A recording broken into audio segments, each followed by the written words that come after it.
ఇక్కడ ఇక్కడ ఇప్పుడు చూసుకున్నట్టయితే సార్, ఆంధ్రప్రదేశ్‌లో గాని, లేకపోతే కేంద్రంలో గాని, ఎవరైతే మన మన ఏదైతే ఆంధ్రప్రదేశ్‌కి సంబంధించిన ఎంపీలు కీలక పాత్ర పోషిస్తారు అని చెప్పుకున్న పరిస్థితి. ఆంధ్రప్రదేశ్ వల్లే అక్కడ సెంట్రల్‌లో ఎన్‌డీఏ ప్రభుత్వం కానీ ఉన్నట్టు పరిస్థితి కూడా వీళ్ళందరూ చెప్పుకుంటారు పరిస్థితి. కానీ మొన్న జరిగిన కేంద్ర మంత్రులు ఏదైతే ఇచ్చిన దాంట్లో ప్రాముఖ్యత లేని పోర్ట్‌ఫోలియోస్ ఇచ్చారు. కేంద్ర యాన శాఖ అవ్వచ్చు, లేకపోతే అంటే సహాయ గాలి మోటార్ మంత్రులు శాఖ అంటారు. గాలి మోటార్లు గాలి అంటారు మోటార్ కదా శాఖ అని ఏమి తెలంగాణ ప్రాధాన్యత లేని ఇచ్చేసి గుజరాత్ వాళ్ళకి, లేకపోతే ఒక్క సీట్ ఉన్న మిగతా వాళ్ళకి పెద్ద పెద్ద ప్రాముఖ్యత ఉన్న పరిశ్రమలు ఎన్ని ఇచ్చారని చెప్పుకుంటున్న పరిస్థితి. నిజంగా కేంద్ర మంత్రివర్గంలో ఏదైతే ఎన్డీఏ గవర్నమెంట్ ని నిలబెట్టింది తెలుగు ఎంపీలే, వీళ్ళుంటేనే అక్కడ బలంగా ఉందని చెప్పుకుంటున్నారు వీళ్ళందరూ కూడా. బట్ అలాంటి పరిస్థితి ఉందా? నిజంగా కేంద్ర మంత్రులకు సంబంధించి ఆంధ్రప్రదేశ్కి అన్యాయం జరిగిందంటే ఏం చెప్తారు మీరు? లేదండి, ఒప్పుకోను. ఉం? ఒప్పుకోను. అంటే న్యాయం జరిగిందంటారా? ద్రోహం, నమ్మక ద్రోహం, నయవంచిన ఉం. పదే పదే జరుగుతానే ఉంది. ఉం. 5 సంవత్సరాలు 25 ఎంపీలు కాళ్ళు మొక్కి మోడీ గారి దగ్గర నుండి మొత్తం అన్ని వాళ్ళ దండం పెట్టి బానిసలాగా పనిచేశారు లేదా మీరు గమనించండి. ఉం. నేను అడుగుతా ఉన్నాను, ఏంటి బూడిద? అంతకుముందు 5 సంవత్సరాలు ఉంటే బూడిద మట్టి మహాన్ కొట్టెళ్ళి ఈ 5 ఏళ్ళు ఆ జగన్మోహన్ రెడ్డి గారు పరోక్షంగా పొత్తులు లేరండి. బిల్లులకి వీళ్ళు మద్దతు ఇవ్వలేదా? అన్నిటికీ ఇచ్చారు కదా. మొత్తం ద్రౌపది 100% ఓట్లేసిన స్టేట్ ఇండియాలో అది ఒకటేనంట, ఆంధ్రప్రదేశ్. అలాంటి దానికి బూడిదిస్తే ఇవాళ ఇంకోటి కూడా చెప్తాను, చాలా మంది మిత్తుని ఉత్తర భారతీయ జనతా పార్టీలో ఉన్న వాట్సాప్ యూనివర్సిటీని కుక్ చేసి లక్షల స్టోరీలు పెట్టి టీవీలో అన్నింటిలో ప్రచారం చేస్తాను. ఉత్తర భారతీయ జనతా పార్టీ లేదంటే రాకపోతే ఎలక్షన్ చేసేవాళ్ళు కాదంట. ఎవరని చెప్పింది వీళ్ళకే? ఉత్తర భారతీయ జనతా పార్టీతో పొత్తు పెట్టుకోకుండా ఉంటే బహుశా అసెంబ్లీలో 174 సీట్లు వచ్చాయి. కడప నేను చెప్పిన మాట వాస్తవం కాదో లేదో లెక్కలతో ప్రూవ్ చేస్తాను నేను. కడపలో ఎన్ని సీట్లు వచ్చింది? పార్లమెంట్లో ఎన్ని ఓట్లు వచ్చింది? 4 సీట్లు తెలుగుదేశం కూటమి నెగ్గింది కదా. ఎన్ని వచ్చింది? 26,000 అంత మెజార్టీ వచ్చింది. చూసారా మీరు? నేను డీటెయిల్స్ ఇస్తాను. మీ కడపలో ఎన్ని వచ్చినాయండి? ఎన్ని సీట్లు నెగ్గినాయి మీరు చెప్పండి ఒకసారి. కడప పార్లమెంట్లో ఎన్ని సీట్లు నెగ్గినాయి? 7 సీట్లు. కూటమి ఎన్ని సీట్లు నెగ్గింది? 4 నెగ్గినాయి సార్. 4 నెగ్గినాయి. ఎన్ని ఓట్ల మెజార్టీ వచ్చిందండి? 20 నుంచి 20 పైన మెజారిటీ కదండి. 20,000 పైన. కడపలో 24,000 మెజార్టీ వచ్చింది మాధవిరెడ్డి గారికి. కడప అసెంబ్లీ. కడప అసెంబ్లీ కాదండి, మొత్తం కడప పార్లమెంట్లో మొత్తం తెలుగుదేశం పార్టీ వీళ్ళందరూ కలిసి అసెంబ్లీలో శాసనసభ్యులకు వచ్చిన ఓట్లు తెలుగుదేశం పార్టీ కూటమికి 24,252 ఓట్లు మెజార్టీ వచ్చింది. ఇది కాదని 62,695 ఓట్ల మెజార్టీతో అవినాష్ రెడ్డి గారు నెగ్గారు. అంటే 86,947 ఓట్లు క్రాస్ అయినాయి. ప్రజలు దయచేసి గమనించండి ఇది మాట్లాడింది. ఎంత కోపం ఉంటే ఉత్తర భారతీయ జనతా పార్టీతో కలిశారని చెప్తే, ఇంకోటి దీంట్లో మళ్ళీ ఆవిడకి 1,43,000 ఓట్లు వచ్చినాయి. ఆవిడ ఎవరో వైఎస్ఆర్ తెలంగాణ పార్టీ మాజీ అధ్యక్షురాలు. నాకు ఆ పక్క రాష్ట్రంతో నాకు సంబంధం లేదు, ఆంధ్రప్రదేశ్ రాష్ట్రంతో ఘంటాపథంగా రాజన్న బిడ్డగా గర్జించి చెప్పిన ఒక గొప్ప ఉద్యమకారురాలు, తెలంగాణలో ఉద్యమకారురాలుగా ఉన్న శ్రీమతి వైఎస్ షర్మిల గారిని ఆ విధంగా రెస్పెక్ట్ చేద్దాం. తెలంగాణలో ఉద్యమం చేశారు గట్టిగా. ఆవిడ ఓట్లు చీల్చుకుంటే ఒక ఓటు ఆవిడికి, ఒక ఓటు వాళ్ళ అన్నగారికి అంట. కొన్ని చోట్ల వాళ్ళ మిత్రులు ఎవరు చెప్తున్నాను, డబ్బులు కూడా ఖర్చు పెట్టినట్టున్నారు, ఎంతో నాకు తెలియదండి.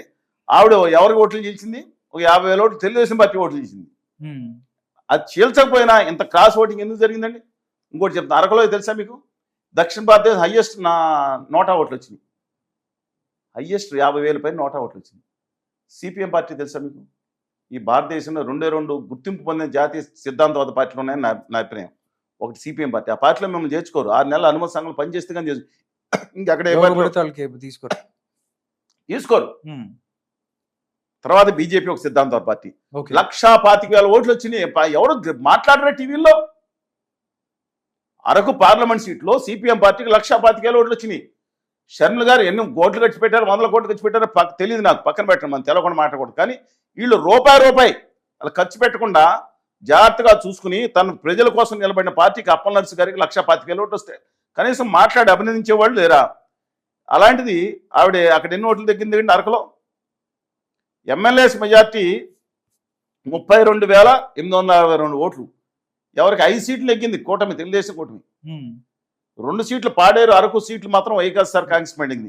50,000 క్రాస్ ఓటింగ్. ఆవిడకి 50,000 మెజార్టీ వచ్చింది. ఎవరికి సార్? మన వైఎస్ఆర్ కాంగ్రెస్ పార్టీ ఆవిడికి. క్రాస్ ఓటింగ్ 83,000 అయింది.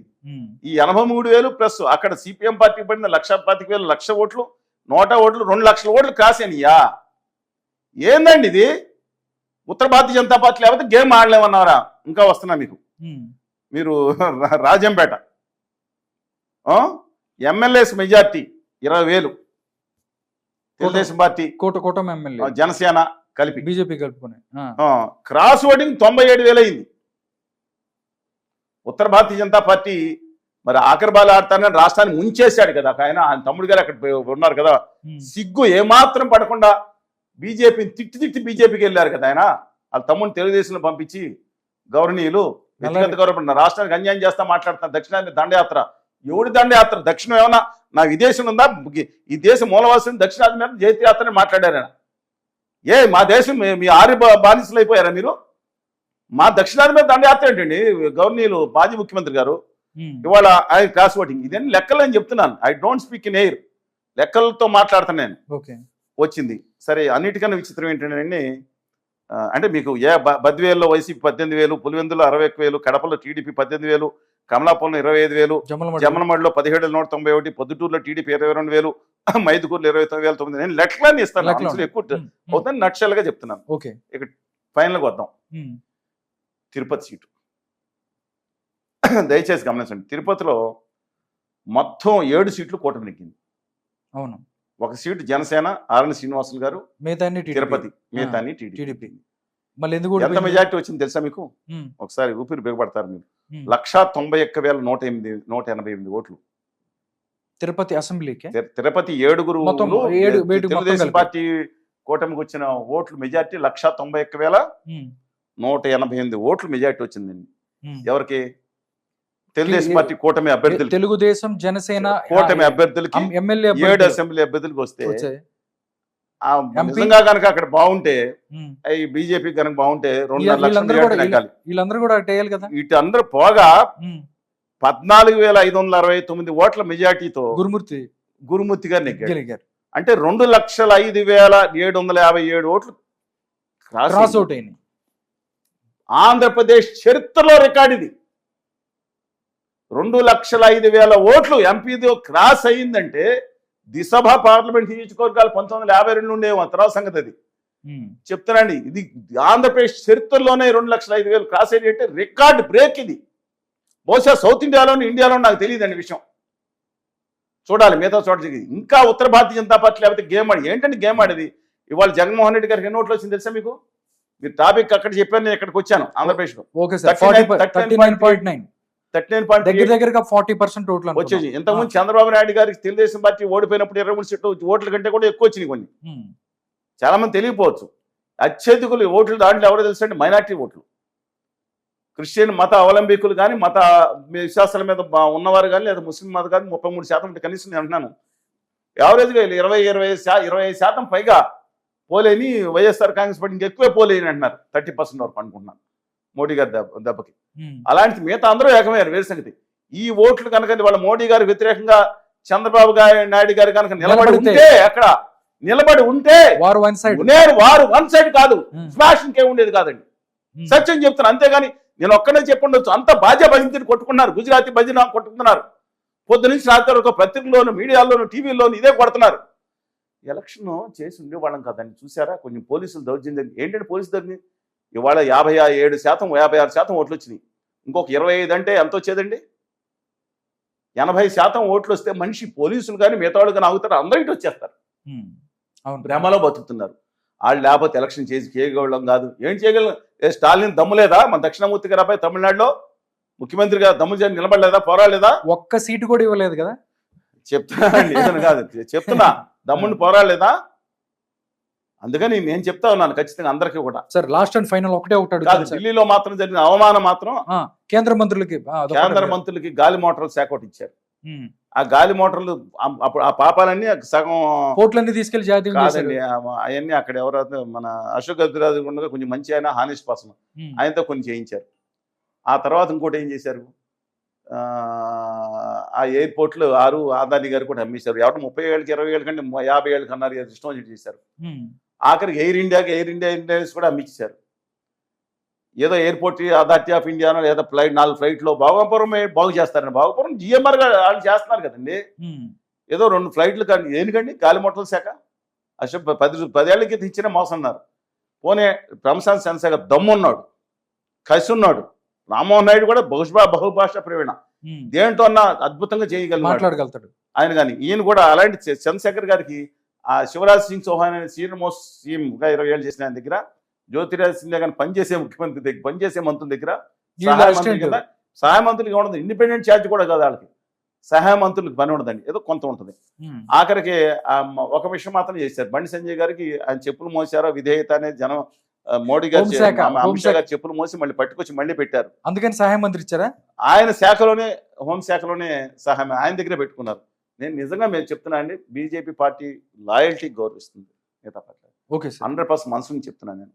ఇంద్రసేన రెడ్డి గారిని, డాక్టర్ ఖమ్మంపాటి హరిబాబు గారిని, బండా దత్తాత్రేయ గారిని 3 గవర్నర్గా పంపించారు. 6 కేంద్ర మంత్రులు ఇచ్చారు వాళ్ళు తెలుగు వాళ్ళకి. కాంగ్రెస్ నుండి 12 లేండి, 6 కేంద్ర మంత్రులు ఉన్నారు వాళ్ళ. కానీ వాళ్ళ కిషన్ రెడ్డి గారికి ఇచ్చారు ఏది మైన్స్. ఖచ్చితంగా ఆయన ఏం చేయాలి, వెంటనే విశాఖపట్నం స్టీల్ ప్లాంట్కి iron ore mine immediate captive mine కొట్టి కేటాయించడం నిమిషాల్లో జరిగిపోవాలి. ఏ మాత్రం తెలుగు జాతి పట్ల కృతజ్ఞత ఉన్న తెలుగు బిడ్డగా ఈ గడ్డ మీద జన్మించినందుకు ఫస్ట్ చేయాల్సింది. ఎందుకంటే తెలంగాణలో శాయిరెడ్డి చనిపోయాడండి, కరీంనగర్లో విశాఖ ఉక్కు ఆంధ్రలో ఉక్కు అని ఆ రోజు గురించి తెలంగాణలో అనేక మంది శతగా తెలియదు. కోస్తా రాయలసీమలో ఉక్కు కోసం ఇక్కడ తెలంగాణ ప్రాంతం వాళ్ళు ఉద్యమాలు విశాఖ ఉక్కు ఆంధ్ర హక్కు అని చేశారు. ఇవాళ అది కూడా కాకుండా ఆయన బొగ్గు గన్ను శాఖ, బొగ్గు కూడా ఉంది కదా, బొగ్గు గన్ను ప్లస్ ఇతర గన్నులు కూడా ఆయన తెలంగాణ భూగర్భంగా సింగనిని గన్ను గుమా వ్యాపారులకి గుజరాతీలకు అమ్మేయడానికి ప్లాన్లు అన్ని వేసుకుంటున్నాడు. ఆయన ఆఫ్ చేయగలగాలి. ఇవాళ ఆ మైన్స్ అలాట్ చేసుకుని మనకి ఇవాళ ఏదైతే పవర్ ప్లాంట్స్ ఉన్నాయి కానీ కొత్త వాటికి లింకేజ్ పెట్టించుకుంటే అద్భుతంగా ఆయన చేయగలిగిన అవకాశం ఉంది. అలాగే సోము వీర్రాజు గారిని ఒక అన్నాడు, అదే మీరు సారాయి తక్కువ రేటుకి రావాలని ఉద్యమాలు చేశారు కదా, సారాయి వీర్రాజు అది అంటారు. సినిమా వచ్చింది యాక్చువల్ సారాయి వీర్రాజు సినిమా వచ్చింది. సినిమాని అనవసరంగా ఆయన ఉద్యమం చేశారు, తక్కువ రేటుకి లిక్కర్ ఇవ్వాలి, నాన్న కూడా అందుకని ఆ సారాయిని తీసుకొచ్చి ముందు పెట్టి సారాయి పెట్టారు.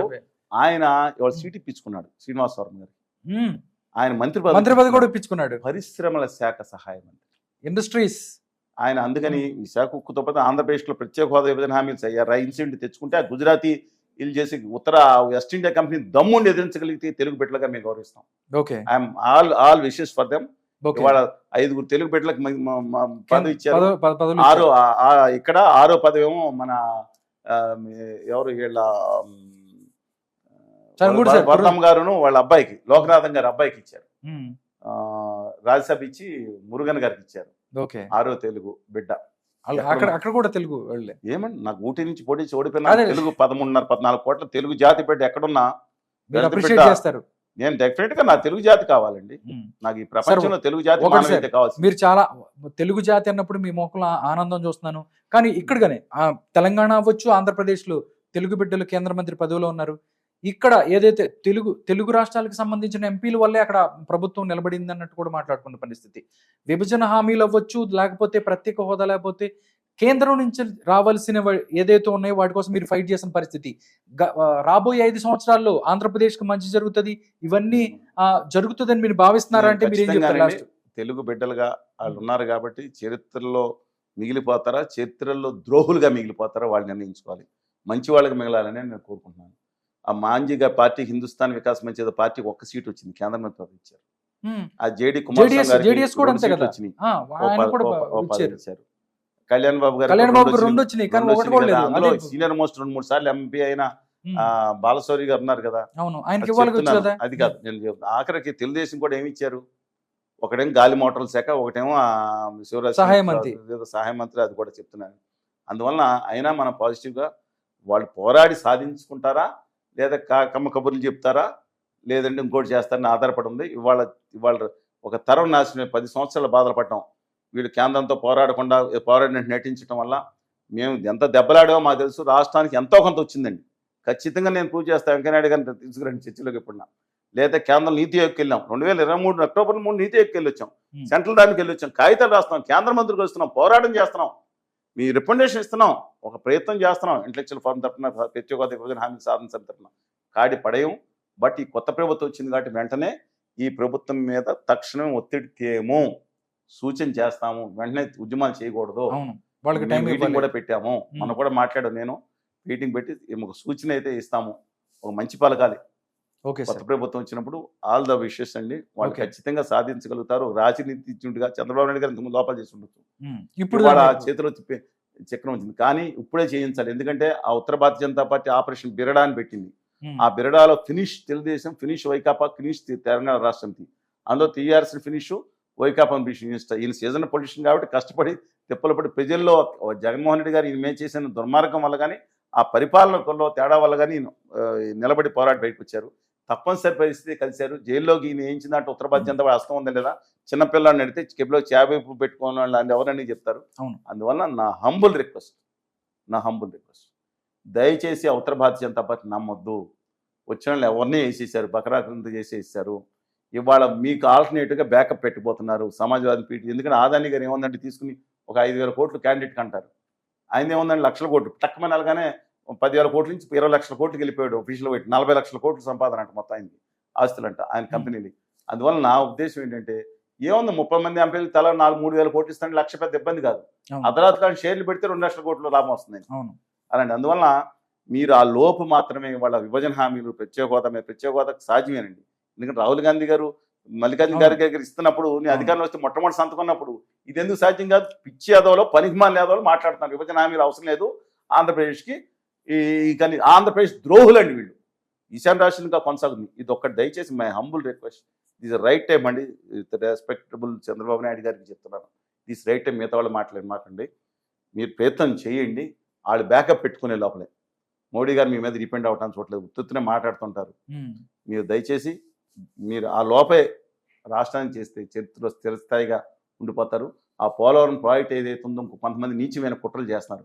ఉత్తర భారతీయ జనతా పార్టీలో వాళ్ళు బయలుదేరి ఆ పోలవరం రిహాబిలేషన్ రీసెటిల్మెంట్ ముఖ్యం, ఏదో డ్యామ్ పైన కట్టేస్తే 5,000 కోట్లు అయిపోతుంది, రాతి మట్టి కట్టడం అయిపోయినట్టే. ఇంకా నిర్వాసిత 150 అడుగులు ఎత్తి నీళ్లు నిలబెట్టి పవర్ పాయింట్ 900 మెగావాట్ తిప్పితేనే చాలా ఇంపార్టెంట్. దయచేసి ప్రతి ఒక్కరు నేను మాట్లాడిన దాంట్లో మోస్ట్ ఇంపార్టెంట్ పోలవరం విషయం గుర్తుంచుకోమని చెప్తున్నా.